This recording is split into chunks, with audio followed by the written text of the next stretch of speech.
I want to note that the announcement today by Mr. Holman, we are cautiously optimistic, as we've said, and that this surge of untrained, aggressive federal agents are going to leave Minnesota. And I guess they'll go wherever they're going to go. But the fact of the matter is, they left us with deep damage, generational trauma. They left us with economic ruin in some cases. They left us with many unanswered questions. Where are our children? Where and what is the process of the investigations into those that were responsible for the deaths of Renee and Alex? So while the federal government may move on to whatever next thing they want to do, the state of Minnesota and our administration is unwaveringly focused on the recovery of what they did. And there will be many steps in this process, many answers that we still need to get and will pursue.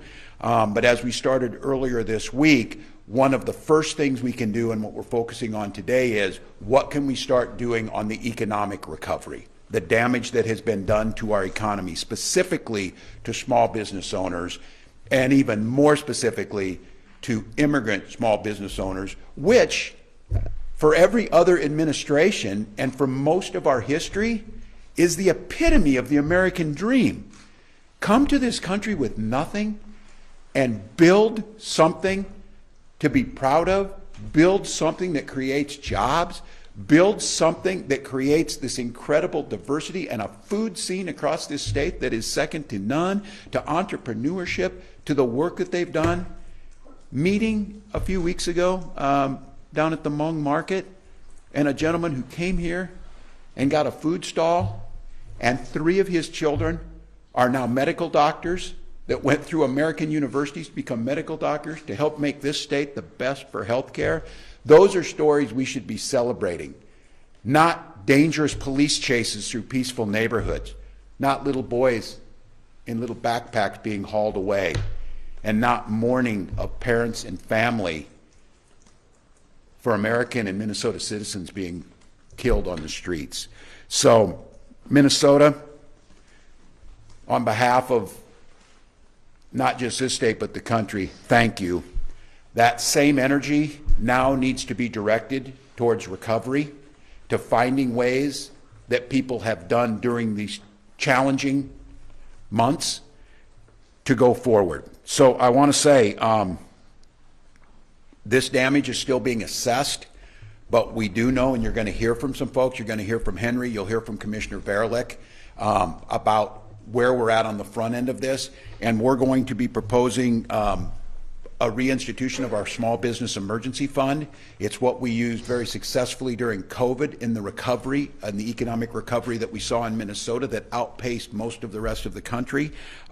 We're going to be proposing a first-time $10 million one-time targeted loans, forgivable loans, that we know, and I want to be very clear, is a very small piece of this, but what I am going to challenge as we get ready to start here in a few days, the legislative session, this legislative session needs to be about recovery of the damage that's been done to us.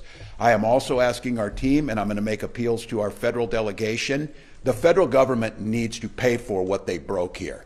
There are going to be accountability on the things that happen, but one of the things is the incredible and immense costs that were borne by the people of this state.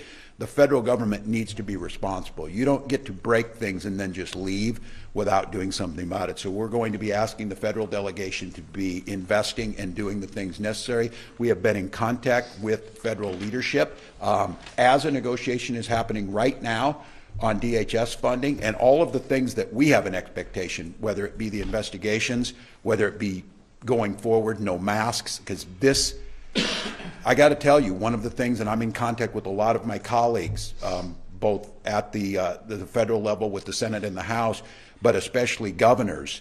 I don't want these folks showing up somewhere else and doing this. So the changes that need to be made, the investments that need to come back, they need to show, they being the federal government and they being this administration, they need to do more. But I'm not going to hold my breath that the federal government's going to do the right thing.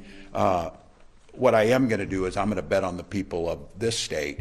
And when we come into this legislative session, an expectation is this should be a bipartisan effort to protect these businesses, to protect what we have in Minnesota, to make changes here to improve this state. That should be very easy.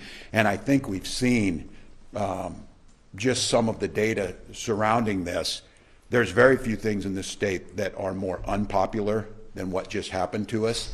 And there's few things that are more popular than recovery and supporting small businesses. So Minnesota, I know you've been through a lot. I know that we're still in the deep part of winter, but it's going to be 40 today here.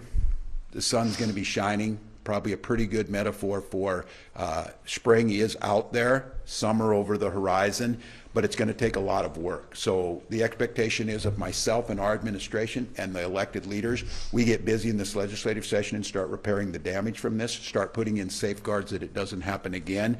And I think using the momentum that we have to celebrate, Minnesota's reputation has been pretty well solidified out there of caring, gritty people who back down to nothing and do the right thing for their neighbors.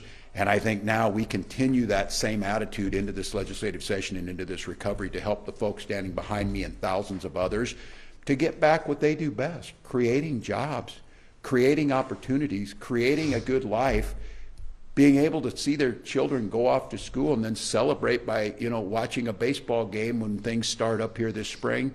We're not asking that much, but there's going to be work to do. You've got our pledge that we will do everything possible to make that happen, and today is a very small first step, but it is a concrete step that can make a difference.